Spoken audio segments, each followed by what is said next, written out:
Time for the news. Bobby's Big Stories. Massachusetts man went out to buy a birthday gift for a friend. Doesn't always play the lottery, bought a little ticket, won $4 million. That's wild. I mean, if I won $500, I would call all of you immediately and separately and be like, oh my God. But so he goes out and he was just buying a birthday gift. And when he made a stop to get like some gas, he got a ticket. And he bought a scratch off. It was a $10 ticket. It was a $10 scratch off? It was a $10 scratch off. He won the $4 million prize. Wow. That is from UPI. Just takes once. Just takes once. Keep trying. Over 2,000 pounds of meth found hidden in celery at an Atlanta farmer's market. Well, that's clever. It is clever. So here's the thing. They have seized all of this methamphetamine. It was smuggled into Georgia by a Mexican drug cartel. Authorities said it was the largest ever seizure of meth in Atlanta, third biggest nationwide. But it was contained within the cover load of celery. I don't know if the celery, I don't know who knew because it was so much, right? So they could have been smuggling it in, and maybe that specific farm who's like little Stan didn't know. Maybe they, I don't know. Yeah, or they know something on the celery farmer and they bribed them and now they're locked in and they're like, we're going to murder your family. Oh, so that is a lot. You just went, you took us to a place we did not want to go. Yeah, WCVB. That's how they work. Thank you. What if all the other farmers were like, we've never seen that farmer show up? That's a new farmer. All of a sudden? Hey, that happens. That happens. Okay. That happens. They come, they find somebody Who in are you? America. We know you like cartels. Oh, right now I'm watching. All of a sudden you're like the. Go ahead. I'm watching Cowboy Cartel right now. Is it good? Guys, this is fascinating. One of the biggest like cartel. Sounds like me talking about aliens. I don't really understand what it's like in to hear. Mexico. Yeah. They were laundering money through quarter horses here in America. So they'd go to Oklahoma. I mean, they'd find somebody that they want to show up at a horse buying thing, and some of the people would be like, "We've never seen that horse buyer here." Like they all kind of know each other, and then they'd buy like the crappiest horse. Like nobody wanted the horse, but they'd be like, "We'll take it for this amount of money." Like they'll pay a ton because that's the more money they can wash. So they were cleaning the money, laundering the money, and I mean, it's just. I don't know. It's wild. And the FBI Amy needs a agents. podcast on this. Is this true? Yes, it's 100% true. And all the agents working on it, they lived in like Austin and Laredo. And I was like, man, I could have known these people. That's what you thought? You could have known those people?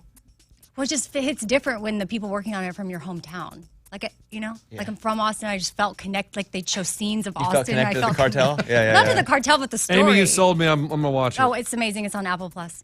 This KKCO 11 News has the story, middle school bans all black clothing, citing mental health concerns. It feels a bit drastic. Let me walk you through it here. Texas middle school is banning students from wearing all black clothing because school officials say it's associated with mental health issues. Students at Charles Middle School in El Paso headed back to school Monday. There was a letter that was sent out, dress code policy. No all black clothing is associated with depression and mental health issues and or criminality. Now, I can understand if there's such a gang problem. At my school growing up, we did have seasons of gang issues. And there were certain colors you were not supposed to wear. It wasn't like that every year, but my school would take kids from other schools that were kicked out, and at times that would come with them. And so if it is the all black, you can't because that black is actually representing, I get that. And if they're just having to say, well, depression and mental health to cover for the fact that, I get that. But if they're going, don't wear black clothes because you'll get sad, you're an idiot. But I don't know that that's it. I do think there's some cartel-y type, gang type stuff, right? Oh, yeah, El Paso. El Paso? I mean, yeah, growing up at my school was like red things and blue things, navy blue. But you went to Austin High. Yeah, and we had the Bloods and the Crips. Amy. No, I swear. No, they hung out on the first floor. Okay. That's how. Amy's like, they were at the cappuccino machine every day. No, that would have been on the second floor. Okay, so this is that last part was me giving my thoughts on it. They did send the letter out saying no all black clothing. I just wanted to say that if it is about the gang stuff, that makes sense because I see people going hard at them going, all black clothes doesn't make you sad. But if they needed to use that in order to make that happen, I get it. But all black clothes also make you feel skinny. Yeah. I like that. Yeah. And some people really. Yeah, what if it's you're in a all band? What if you're Like goth? black. You know, we want like goth kids now. Or like your sports team, like the White Sox. Are you going to wear black? Well, you wear white. Oh, that's true. too. Yeah. The White Sox. TSA is going to reconsider liquid limits for carry-on bags, but not till 2040. So you have 16 years. Okay, good. So stupid. Wait, what? New York Post with a story. So we have a certain amount of liquid. You know, we can like cry 3 tears in a bottle and then get that through. That's about the limit we can take through. But right now, because it all goes back to like terrorist stuff, right? Yes. But they're saying they do think they'll allow more, but not until 2040. It's like when they go, a new Avengers movie coming out, 2081. They're making steps though, because like I used to not be able to take a tube of toothpaste. I Now still I don't can. think you're supposed to. Ooh, it goes through think every you time. just made It it just through. goes through. Yeah. Well, same thing like with box cutters. I'm not supposed to take them. But you take them every time. Every time.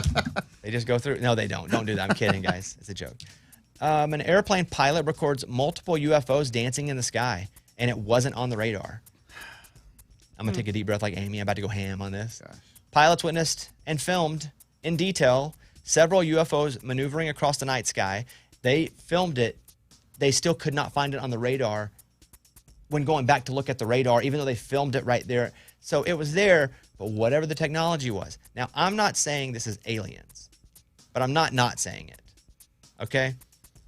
The end. And it also could be the government testing stuff out, because they're just saying UFOs. They say they're actually called like UAPs or something now. But the things are dancing around in the sky, unlike anything we have. There's no propulsion that allows this kind of flying that we know of. All right, moving on. Okay. Which would you rather hear? 20 minutes of me talking about this, or 20 minutes of Amy talking about quarter horses and she wished she knew the cartel? No, I don't want to Amy, know the that's cartel. tough. They're dangerous. They'd What if murder we did me. a show called Aliens versus Cartel? No, And it was you and I. I executive actually produced don't it. want to report on them because it's You can't wait to talk about it. You're out of your mind. I know, but- Every time Every it comes story up, you go cartel. Yeah, it's like me with aliens. legit journalists. Like, it's wild how they put their life at risk to report on certain things that are happening. And if they ever thought you were a legit I mean, I'm not, journalist, yeah. we would send them to the website of our friends who are legit journalists, NPR. NPR, who did a story about how you are not a legit journalist. Remember that? Well, I should have used the word allegedly. That'll get you every time. I should have used the word allegedly for sure because I was repeating a rumor. Yeah, that'll get you every time. Like, that's literally what it is. Mhm. Right. Does coffee make you go to the bathroom? That's the question. Research has shown that a certain amount of coffee gives about 1/3 of people the urge to go number 2. And these stories used to be gross to me, but then I became an adult, and then I would go like 4 days without ever going to the bathroom, and I'm like, I like to hear anything about this. It's such a part of health now. And like Amy's been all like healthy and mature about it for a long time. Thanks. Yeah, I mean, that's not a big deal to you. And so they say 1/3 of people, whatever it is that's in the coffee stimulates, and it's true. It does help you go to the bathroom. I hate coffee, though. Would Doesn't you it? drink it though to go to the bathroom? I don't like drinking hot stuff in general. So, I mean, yeah, I guess, but I'd be very slow. Like even hot chocolate. I mean, I gotta nurse that thing. I don't like drinking hot stuff. All right, there's your news. Thank you. Those were Bobby's Big Stories. Post Malone, Morgan Wallen, thank you guys for hanging out with us. Call us if you want. 877-77-Bobby.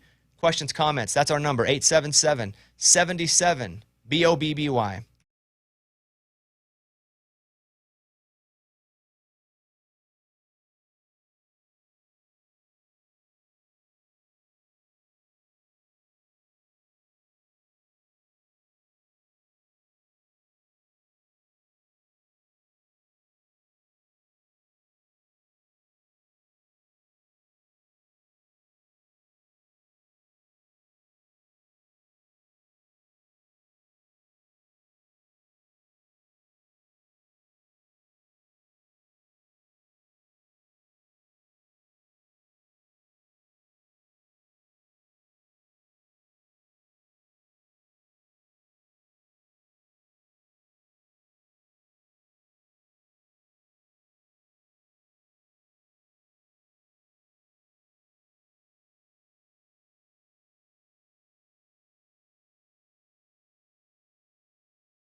Coming up, Amy says in a relationship, one person needs to be a black cat. I don't know. And the other? And the other needs to be a golden retriever. I don't know what this means. We're going to come back and get to that. Also, this guy missed winning the lottery jackpot by one number. One number. It's a whole thing. I love stories like this because I like sharing them on Lunchbox. Yeah. You missed it by one number. We have that and your calls, and we have the 6 deadliest jobs in America. Oh. Everybody doesn't die doing them. It's just like normal jobs. Where it's not that sad. Yeah, no. All right, hold on a minute.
So there are black cats and there are labs. Is that what it is? Oh, no, golden retriever. In relationships, humans. Black cat, golden retriever. Black cat, golden retriever. There's this girl on TikTok. She's going viral, and my friends started texting this around, and we were talking all about it. And here she is explaining it. When you're the golden retriever in the relationship, you're going to chase your man for the rest of your days and end up miserable. That's why you want to become the black cat so he can chase you.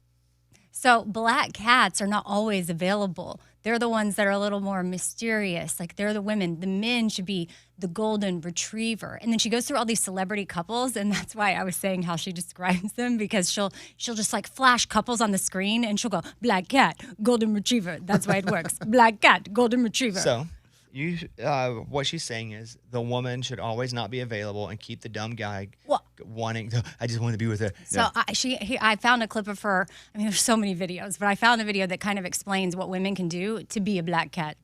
Okay, more of this? Yes. Okay. Every time you see your man and you keep telling him about every single tiny thing that's been happening in your day, you're giving away all your power. There is no room for mystery because your man knows everything about you now. Don't always be accessible to him. If you don't want to be the easy girl that everybody has access to, stop making so much time for him. You're only available during certain times of the day, certain days during the week. Because you have an exciting life, you're filling your own cup, you know how to put yourself first, you're not always available. Feels a little toxic, I'm going to be Yeah, honest with she you. sounds annoying. You're a black cat. I can understand the need to have your own things and do your own things, but if you're married to somebody... Oh, she said even in marriages. No, that's crazy. I am not available, out of office. No, you're my wife. We live together. I kind of do feel like Caitlin's the black cat and you're the golden retriever, though. Yeah, sometimes I do chase around. Hey, You want to hang out? you look pretty today. I'll go to the bedroom and she'll flip the sign closed. Yeah. I'll be back at this hour. Black cat. Black cat. Golden retriever. Black cat. Luke Combs, Forever After All, Bobby Bone Show. Thank you guys for hanging out.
do you feel about pet psychics?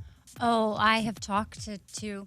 Yeah, you bought one for me, like a session, and and she was like, I feel like your dog would really like to bark. And I was like, Yeah. Shocking. yeah.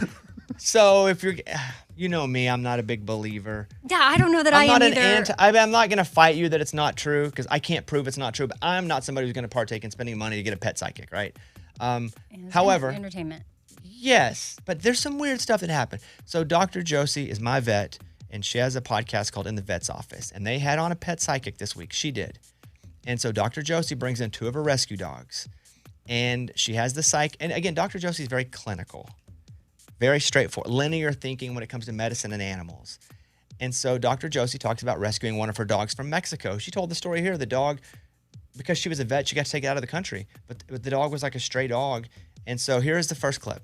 She did have a swelling on her back leg. And so when she was under for her spay, I was like, I'm just going to check this out. Like, I'll cut into it and see if we can figure out what's going on there. And she had a big bullet lodged in her thigh muscle. So the dog that Dr. Josie rescued had a bullet in her thigh muscle, which, first of all, Dr. Josie, A+ human. Like, to save it, take a dog from Mexico and be like, I'm just going to adopt this dog. So the pet psychic comes in. Does not know this because the pet psychic couldn't hear the podcast and was not in the building whenever she was saying this pre. Here is the pet psychic coming in. Go ahead. She's got a little bit of pain towards her tailbone on the left side on that muscle. And then it's kind of shooting down into her left hip. Does that make sense to you? That is actually, I was just telling the listeners, this is crazy because you were not here for this, but she had a bullet in her thigh muscle in her left leg. If I didn't know for sure, she wasn't here. There was no way for her to know that. Either she's so lucky. I can't spend money on a pet psychic. Not going to do it. I know, but But that is a for bizarre. You did for me, yes, I know, back but in the day. Didn't you still not do it? No, I did it. She Oh, you came on the did? show, and I was like, "That's weird." Oh man, I forget. But the psychic said your dog's and it was the same spot where the left bullet side. Yeah, had. that's crazy. There's another part too where Carrie, the pet psychic, connects with Dr. Josie's Great Dane that passed away, and so this is when you can just make stuff up. I'm not saying she is, but this is where you can't prove it either way. But I thought it'd be fun to hear.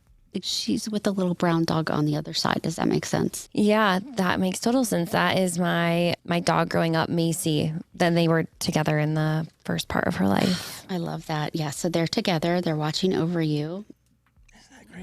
Brown dog. Crazy. And again, that seems like it could be very generic and vague, but it wasn't. She said brown. I mean, there's black dogs, there's white dogs, there's spotted dogs. To me, I'm brown. pretty But there could've been colorblind. They all kind of look brown. No, they're not. Go listen. This podcast, it is wild. It's called In the Vet's Office with Dr. Josie.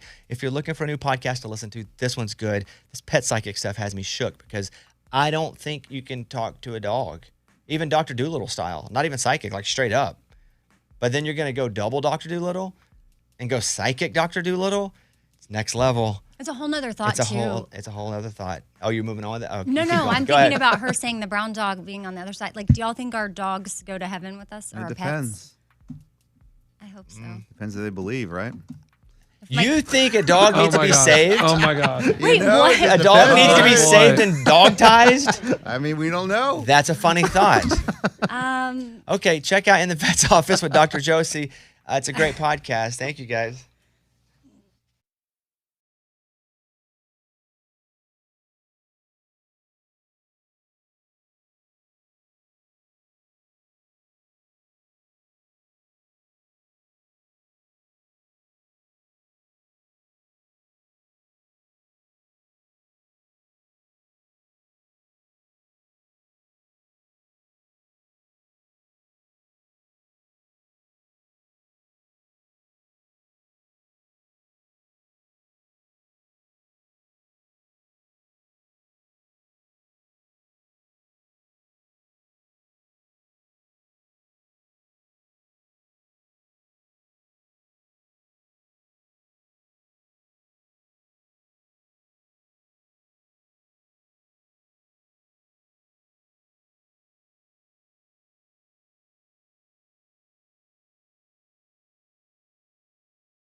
The 6 deadliest jobs in America. This doesn't mean everybody dies that does it. This is like normal jobs that are pretty dangerous. At number 6, just like a driver, like a sales worker, like a Amazon, or even a truck driver. So it's like 30 deaths per 100,000 workers. Oof. Right? It's a lot. That's significant. Just you're on the road a lot in a car, and there's a lot of car wrecks. Number 5, aircraft pilots and flight engineers. They lump them together slightly more than that. Yeah. Once I heard it was safe to fly. Me too. And I got news. If that person's dying, we're all dying. If we're in the plane. But possibly it's not commercial pilots only, Yeah. right? Construction at number 4. Makes sense. Fishing and hunting workers at number 3. Oh, yeah. Those Yeah, man. deadliest catch, they're out there in the rough waters. That's some tough stuff. Oh. That's some tough stuff. Number 2, roofers. And I roofed, and it sucked. Shout out. Let me say this. I like to shout out everybody who has an outside job in the summer, because sometimes people don't, they just see it working outside, don't think much about it. It's brutal in the hot days of summer if you have an outside job, period. Like somebody that's working out, doing construction, or doing, any kind of asphalt, like all that stuff sucks so bad. And people are like, oh, be sure to drink water if you go outside. And like these guys and girls are working outside for 6, 7, 8 hours a day. So big shout out, because I feel like you guys are way underappreciated. And I say that as someone who used to roof houses. It sucked. Did you ever fall off? No. Did you ever see anyone fall off? Not when you were roofing, but you did fall off on. I felt when I was a kid, Yeah. busted my spleen. Oh, yeah, you were playing. I was like 5. Yeah. You weren't working. No. I would see people, because we had to put shingles over our shoulders. And so you would take the shingle, which, I don't know, 40, 50 pounds. I'm not sure. It's been a while. And you throw it over your shoulder, and you have to climb up the ladder with it on your shoulder. Oof. And so I would see people not fall off the roof, but miss their step and slide down the ladder and like hurt themselves a little bit. But I never saw anybody fall off. Thank God. Gosh, remember that worker that was at my house on a ladder? It was an older man. He was like hanging some curtain thing outside, and he fell off the ladder and had to call ambulance. And Really? I think everything ended up working out because he's going to have like a heart issue anyway. So I think it helped them discover it. So it was like, oh, wow, well, look what this made possible. Look what this made possible. You like that? I was with, and I don't think I'm out of place for saying this because I think it was public, but I was with Trace Atkins, and he was on a cane. And he hurt his leg. And I was like, what happened? And he was like, they're like roofing his house. And he wanted to get up there and see. Oh, gosh. And he fell? And he fell. Oh. I think there's a little more nuance to that story, but he was like, I just woke up on the ground, and he had broke his leg or something. And Trace is a monster, like big dude. Trace always gives me crap. Like every time I see him, I just know he's going to make fun of something. And so I'm just like, what's up? It's almost like, look at me, get your shots in. Like, love the guy. But yeah, he's 6'6", and he wears boots and a cowboy hat. He's like, hey, I fell off the roof. And the number 1's logging workers. Oh, yeah. 101 deaths per 100,000 workers. The 6 deadliest jobs in America. Big shout out to all you guys doing that stuff. Because that's all stuff we have to have for infrastructure of America. And they're dangerous. And especially the heat jobs. I want to shout out to all you guys having to do the heat jobs, because it is not easy. Nate Smith, World on Fire, Bobby Bones Show. Thank you guys for being here.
This guy in Michigan, he goes, I'm going to go play a little pick five lottery deal. Not scratch off, just pick 5. And he hits 4 of the numbers. It doesn't win anything, like $10 or something small. And he was like, dang, that's the closest I ever got. So he went back, did it again. Next day, hit all 5. Wow. Won $800,000.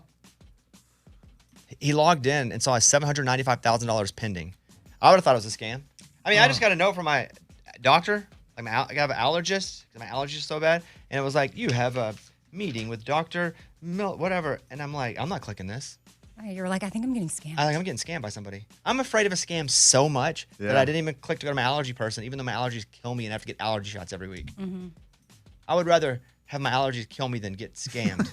Right. That's what I've decided. But yeah, the dude in Michigan crushed it. Hey, speaking of Michigan, let me ask you a question. So this is, have I told you about this baseball card? Yeah, you had Thomas Rhett sign it. Well, it came out of the box unsigned. It should have been signed. And the guy's name is Reese Olson, and he didn't sign it. And they messed up. Topps messed up. They just put the sticker on it, but no signature? There's no signature, but it's supposed to be signed, and you can tell. So I'm like, well, screw this. And so I messaged him on Instagram. I was like, hey, will you sign my card? And he didn't respond. Why would he? And so I'm getting other cool people to sign the card instead. I've got Thomas Rhett signed it, a Reese Olson card. I signed it. Rich Eisen, ESPN, big famous sports guy, NFL Network. Dicker the kicker for the Chargers. Oh, that's cool. And then I'm going to have it all weekend. I'm getting all these people to sign this card that's not him. But eventually, like, I got to be like, hey, Detroit Tigers, let me come up. Reese, sign this card. And then I'll auction it off for St. Jude or something. But I think if this is a one-on-one, this should, like, make some money, right? Yeah. I'm not keeping it. I'll auction it off for charity. But if I get all these, I'm going to get Keith Urban and Lainey Wilson to sign it. And then I'll be done with country artists. But it's weird to ask people, will you sign this card that's not yours? Right. It's a different player. Yeah. What But if then they don't like the Tigers? I don't. It's for Doesn't charity. matter. Then I'll be like, you don't like kids that are fighting cancer? Yeah, it's a good one. Exactly. How many do you think you can get on there? I don't want to get so much because I want Reese to sign it, but Reese won't answer my calls. Yeah. I DM'd him and he didn't hit me back. So yeah, I'm trying to get this Reese Olson here. Lunchbox is now on the card. Just quickly, I'm in the hobby. I love collecting cards, and when the Olympics happened, I bought all these basketball Olympic cards to try to catch this one called Triple Auto because it's Steph and LeBron and Kevin Durant all in one card. And then Lunchbox said he's trying to chase it too. Yeah, because Bobby does this stuff, and then I saw the news story, and I was like, I heard this nerd. I mean, let's go talk about it. He did some video, and I was like watching. I'm like, all right. Was it me? No, some guy like he just went Another up. nerd. He was talking about, oh, this is a home run. This is a holy grail. Some guy offered $100,000 for it as a bounty if you just find it and say I have it, and you give it to him. What? So it's still out there in packs? Yeah. So Is there only one? there's only one. One of one. My pack should come today because I ordered them immediately. So when are yours coming? I don't know. I ordered. There was like $189 for however many cards. Wow, big dog. What? So I bought in. Big two of dog those. eat. So I bought 2 of those. He's gambling. He's a gambling man. Yeah. He won't buy a new shirt to save his life, but he will gamble. Amy, Bobby has convinced me that I need to get this card, and I heard this guy talk about it, and I was just like, man, let's go get it. So there's still more to buy? I want to get in. No, it's So they're sold. done now. It's over. They had it to a certain date. Yeah, it was they didn't last have night. unlimited cards, but they had a certain date it was cut off. And so now they're sending them all out, and there's a one-on-one. I bet it's worth $250,000 if you get it. Wow. Yeah. Exactly, Amy. That's why I'm like, all Okay, right. what are y'all going to do if Lunchbox gets it That's or great. you get it? Well, if he gets it, I bet that's the coolest thing I've ever seen. Good for you. If I get it, he'll probably cry or something. A little unhappy. Steal it. He'll be a little, yeah.